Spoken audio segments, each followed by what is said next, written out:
Assalamualaikum warahmatullahi wabarakatuh.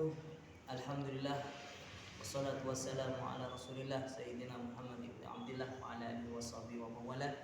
La haula wala quwwata illa billah. Amma ba'du. Yang kami hormati pemirsa sekalian yang dirahmati oleh Allah Azza wa Jalla, tidak lupa satu nasihat di pagi hari ini tentang Al-Qur'an. Rasulullah Shallallahu alaihi wasallam bersabda, khairukum man ta'allama al-Qur'an wa 'allim. Sebaik-baik dari kalian semua, kata Rasulullah, adalah orang yang belajar Al-Quran dan mengajari Al-Quran. Artinya kita ini dikatakan orang yang baik oleh Allah Subhanahu Wa Taala, oleh Rasulullah Sallallahu Alaihi Wasallam, jika kita terus belajar Al-Quran dan kita mengajar Al-Quran. Kenapa? Al-Quran itu merupakan firman Allah. Al-Quran itu adalah hudan linnas, menjadi petunjuk bagi kita semua, bagi manusia, dan termasuk menjadi rahmat bagi kita semua, dan menjadi pedoman kita semua.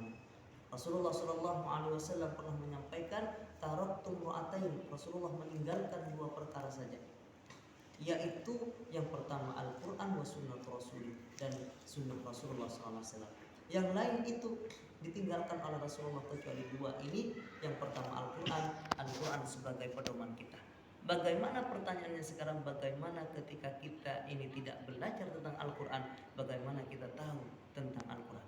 Karena Al-Quran itu sebagai petunjuk, maka ayo kita pelajari, ayo kita ajarkan, dan mudah-mudahan kita manfaat. Belajar itu tidak harus tua, belajar itu tidak harus anak-anak, tapi belajar itu adalah thalabul ilmi ilal mahdi ilal lahdi. Belajar ilmu itu mulai dari kecil, mulai dari rahim ibu sampai ke liang lahat. Maka apalagi Al-Quran, kita tidak boleh malu ketika kita sudah tua, dulunya tidak belajar. Sekarang banyak orang-orang seperti itu, alasannya malu belajar Al-Quran. Nah, ini yang harus kita hapus dari pikiran kita.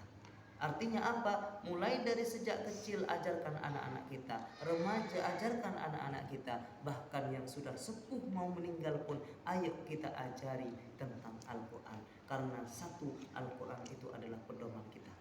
Bagaimana kita bisa tahu petunjuk, bisa tahu sampai ke surga dan neraka kalau kita tidak tahu petunjuknya? Ada dalam Al-Quran dan hadis Rasulullah SAW. Hadirin pemirsa yang dirahmati oleh Allah Subhanahu Wa Taala, ayo kita belajar Al-Quran dan mengaji Al-Quran, karena Al-Quran itu adalah firman Allah dan pedoman kita.